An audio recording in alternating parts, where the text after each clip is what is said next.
Hello, everyone. Connect with Mexico is so happy to welcome you to this very first edition of This Week in Mexico. Starting today, every Friday, we will attempt to give you an overview of the major headlines of the country, what Mexicans are talking about, or what they are reacting to. Headlines that will include national issues and some international issues. They will involve politics and economics, of course, but don't panic. We will also include culture and lifestyle and maybe some social issues that we believe might be interesting to you, the expat who speaks English who lives in Mexico or is very interested about Mexico. Each week, we will end with a section that we have called the Mexican of the Week. We want to introduce you to a Mexican that might give you some help, might provide some cues to understanding this country a little better. We think it's an excellent way of getting to know a country, getting to know its people. They may be politicians, they may be artists, they may be criminals, they may be police officers. We have no idea who will be coming around each week to show you Mexico, but regardless of that person's background or story, we know it will help you to understand Mexico, which is the whole point of this program every week and of Connect with Mexico. Before we actually start with the show, I'll just give you a brief summary of what we will be talking about in today's episode. We have two major headlines to cover. One happened not quite in Mexico, but close enough in the United States. We will talk about Mexicans' reactions and Mexicans' views on the election of Donald Trump as the 47th President of the United States. The second headline we have this week is very Mexican, 100% created in Mexico City, and this is the failure of the Mexican Supreme Court to backtrack the judicial reform that the administration of President Claudia Sheinbaum has been trying to push and has been pushing very hard on the judicial branch of government. In addition to that, we will talk, of course, about the Day of the Dead celebrations. We want to give you new perspectives on that. And that happened just a week ago on November 1st and 2nd. So we know you will enjoy that part. And we will close today's program by telling you about Ricardo Garduño. This is a Mexican artist who called himself the rock star of the pianos. You will see what it means. And we have no doubt you will enjoy not only his presence and his story, but his work as well. Welcome again to This Week in Mexico. We are so happy to have you here, and let's hope you will continue to be here every Friday starting today.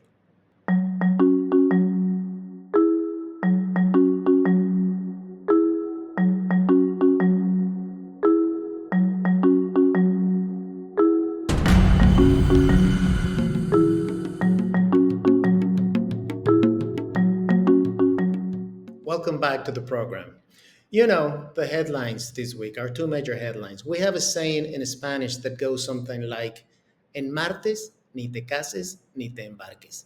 This pretty much translates into English as, on a Tuesday, do not get married and do not set sail. It's not good luck, right? So, Tuesday, November 5th, 2024, was a tough day in Mexican news. These two headlines that I just introduced to you in the start of the program are not good news for most Mexicans. Not everyone, but for most Mexicans. So I will explain to you. The election of Donald Trump as president of the United States again for a second term that will begin next year, 2025, doesn't seem to be very good news. Mexicans are not really happy about it. What I was reading before the election happened on November 5th, there was a sort of consensus among Mexican opinion voices that whoever won, Donald Trump or Kamala Harris, Mexico would have a tough time dealing with the United States. The truth is, most Mexicans believe that the fact that Trump is the winner will make it much harder to have a relationship with the United States. Now, I want to introduce you to some analysts who were interviewed by Danielle Diturbide. She is the anchor of the Despierta news program broadcast every day, every weekday by Televisa. So this was broadcast right after the election on Wednesday morning. and we had some analysts there. Danielle made very good work trying to get their views. So she had three analysts. I'll briefly tell you what they said so that you get an idea of what Mexico is feeling about the election of Donald Trump again as president. We had Rene Delgado there. You can see him there on the screen. Rene Delgado pretty much concluded that the relationship that Mexico is bound to have with the United States, with Trump as president again, is going to be jarring. It's going to be a little bit harsh and tough. He says it's not going to be friendly, it's going to be difficult, but things will still work. Things will get done. Then we had analyst Javier Tello. He is a very knowledgeable analyst of the intelligence community of Mexico. He is very good at what he does as an analyst. What Tejo said on this interview was simply that Donald Trump is someone you try to negotiate with. You first agree that you're going to talk about pears and apples.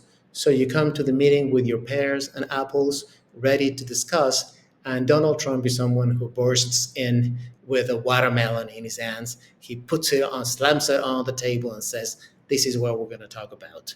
And your only option is to shut up and put up and go on with the conversation, even though that watermelon is standing there looking at you. Fernanda Caso is also a very good analyst, and her view was that this is like a deja vu moment for Mexicans. This is like Mexicans saying, "We have been there, been there, done that. We know how to handle Donald Trump." However, she says that nonetheless, this will still be a roller coaster. This is how she describes the relationship that Mexico is bound to have with the United States in the coming months and the coming years. It'll be a roller coaster where a lot of things will not be expected. To summarize what most analysts said, not only these three that I'm telling you about, but others that we have seen in the media, is that this will not be a formal institutional relation with the United States government, that the Mexican government or the Mexican people or Mexican business people will have with the United States government, but more of a personal relationship with Donald Trump. It will very much depend on what mood President Trump is on that day, on what are the issues he specifically wants to discuss, and many Mexicans will just have to comply. In the case of President Claudia Sheinbaum, she has been there for only about a month. She took office on October 1st, became the first female president of Mexico, and she will be the chosen one to confront or to deal or to manage Donald Trump and his administration. Remember, we have had two people, two presidents. President Enrique Peña Nieto, who left in 2018. He had 2 years with Donald Trump. I know he was my boss. I worked at his office. And then there was President Andres Manuel Lopez Obrador, AMLO, and he had another 2 years dealing with Donald Trump. Lopez Obrador seemed to do a little better simply because he was more of a buddy to him. He praised him and he knew what he wanted to hear, and he was only forced to visit the White House once. So that was a good deal for President Lopez Obrador. Now, when it comes to President Claudia Sheinbaum, everyone understands that she will be at a disadvantage with the two previous presidents who have dealt with Donald Trump. First, because she is a woman. Second, because she is very well trained. She has a PhD. She has pretty much an academic. And third, what we believe Donald Trump will not like is that she will be there for the whole 4 years. Presidential terms in Mexico last 6 years. She just started, so she will be leaving in 2030. Well, Donald Trump will have to deal with her his whole term, his whole 4 year term. We do know that Donald Trump is not going to like her very much. They just had a telephone conversation yesterday. It went well. Everyone was good and happy so far. But most analysts believe that the fact is she will have a very tough time dealing with Donald Trump. Some analysts, and I will end this headline with this, believe that there's just items that President Trump will be interested about and some others that he will not care about. So it's very likely that, as was the case with President Lopez Obrador, he will use the economy tariffs and trade to push the Mexican government to do things on immigration, on migration in general, that the Mexican government might not have been planning to do. Because Donald Trump has been president of the United States before, and because we know what his personal style and his style of governing is, I've been surprised to hear many Mexicans that I talk to every day and many Americans that I'm friends with here in Mexico. And they seem to agree on the sense that they are a little tired. I think the word that they have used and the word that I've been hearing lately, these 2, 3 days, is that they want to abstract themselves from what's coming from the administration. They don't care about the cabinet members. They don't wish to see the inaugural address or the ceremony. They seem to be Mexicans and Americans like, oh well, what will happen. Mexicans say we'll manage. Americans say we'll put up with things. And anyway, everyone seems to be a bit surprised, to be honest, here in Mexico, that the people of the United States would once again decide to have Donald Trump as their president for 4 more years. Okay, so that was Donald Trump and the United States and Mexico.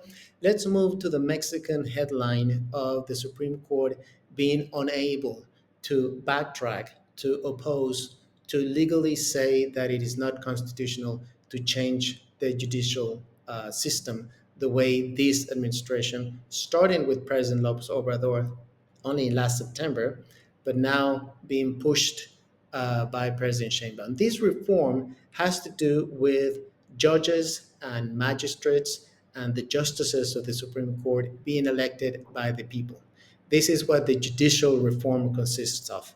So, starting next June in 2025, Mexicans will have to go, just as they vote for president or for governors or for mayors, Mexicans, we will be called to go to the polls to elect thousands upon thousands of judicial branch employees. These are judges, these are magistrates, these are justices of the Supreme Court who will all be replaced with new people. This is a way for the ruling party, Morena, to get control of the judicial branch. What the Supreme Court claimed as its argument, legal argument against that judicial reform, was that it was not constitutional to change the legal framework of the country in such a thorough way, and that not every judge needed to be elected by the people, that maybe a level of election of judges was needed. This happens in other countries around the world, but Mexico will now become the only country in the world whose people get to elect every single judge that's out there. Most people don't agree with this. People are not happy that this is happening. But of course, those who are closer to power and to the current administration, to the last administration of Lopez Obrador, are very happy to see this. So the court, to explain to you the news in brief, the court is an 11-member court that will change with the reform. We will move to 9, like in the United States. But currently, there are 11 justices in the Supreme Court, and they needed 8 votes of those justices to backtrack the reform and say there are sections of this judicial reform that are unconstitutional. The legislature needs to review those and amend them and make them comply with the Constitution as it was before the judicial reform. Bear in mind that all of these are constitutional changes. What we are changing every time we discuss this issue is paragraphs and articles in the Mexican Constitution of 1917 itself. So it is very challenging. So, the Supreme Court with 11 members, 3 of those members were appointed by President Lopez Obrador, so they pretty much vote with the government. And there's another 8 ministers, 8 justices who are still independent. However, one of them decided to vote with the government. So, the smallest majority, 8 votes, that the Supreme Court needed to question the judicial reform was not achieved. This was an almost there. We almost did it, but they were not successful. And because they did not get these 8 votes, but only 7, the Supreme Court had to say this is constitutional, this is legal, the judicial reform can go, and we will have to admit all these changes. Just to give you a general sense of what most analysts, a bunch of lawyers, and a lot of people think this was not the way to reform the legal system, I'd like to share with you an op-ed piece that Hector Aguilar Camin published in the Millennial Daily of Mexico City. Yesterday, he's talking about June 5th. The Supreme Court ceded to the government the last space it had in the institutional order to defend the balance and division of powers in the country. The court has put a finishing touch to the executive and legislative assault on the balance of power and has thus legally mutilated the republic established by the 1917 Constitution. So we will end the headline with this. It is not good news. It was a hard Tuesday, like I said. It would seem that most Mexicans agree that this was not the way to reform the judicial branch, which needed to be changed, which needed to be improved and updated, but this did not seem to be the right way of doing it.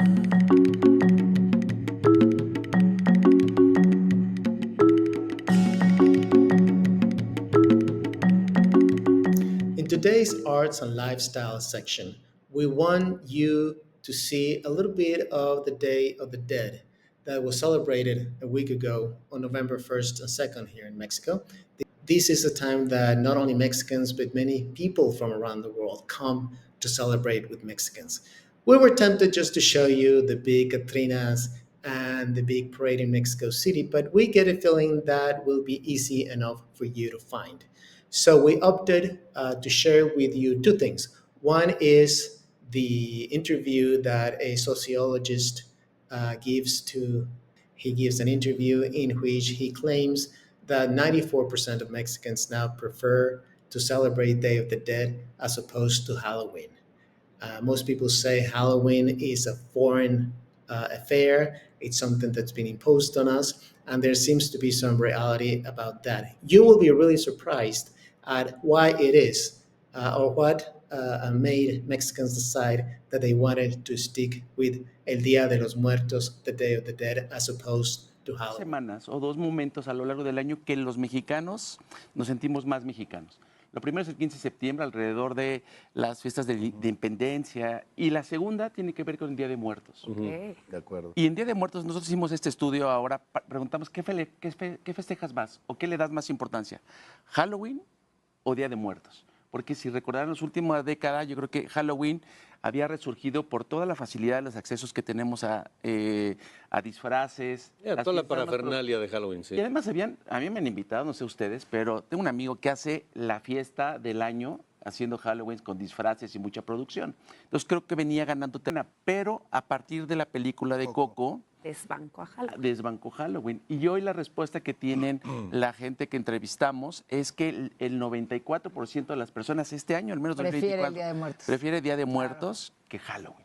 O sea, va perdiendo. 4%. Sí, o sea, va perdiendo. Disney salvó la tradición. Gracias a Disney. Gracias, Disney. James Bond. In addition to that, we will share with you not Michoacan, not Mexico City, not Oaxaca, not these big Day of the Dead cities, but we will take you to Ensenada, Baja California, a place that is so close to the United States, to California.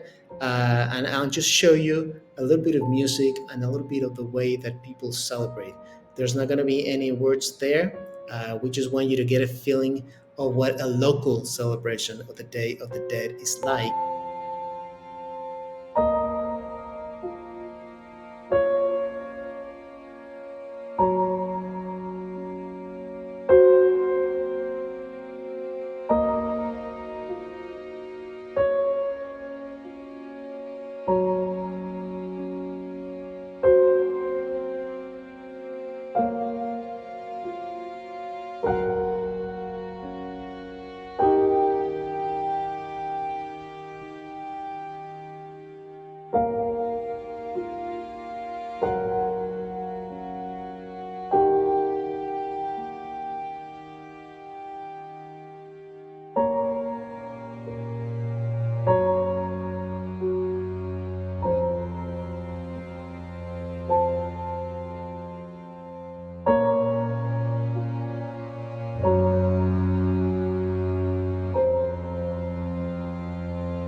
And finally, in the section, The Mexican of the Week, we will present to you, as I told you at the beginning of the show, Ricardo Garduño.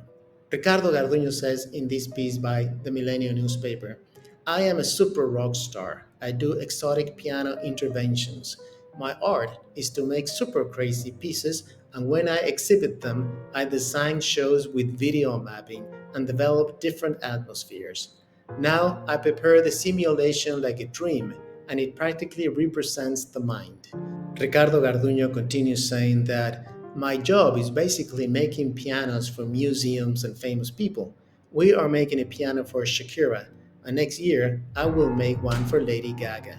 I can't say much, but what I do is very profound, and I hope you come to see it.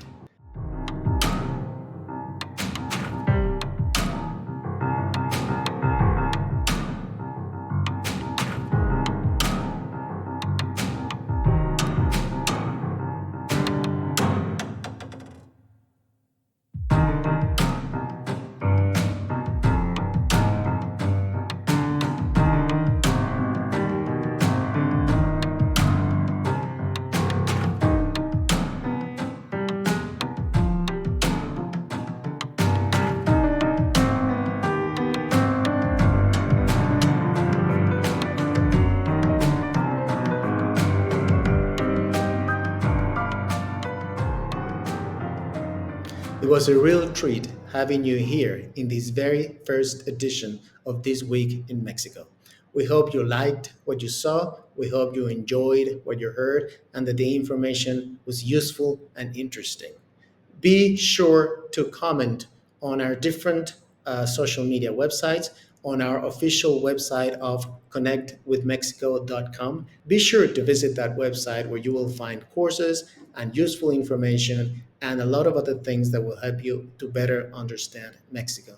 And of course, if you feel like it makes sense to buy us a coffee, please do so. We will be very grateful for that. Let's meet each other again right here on This Week in Mexico, and please have an amazing week.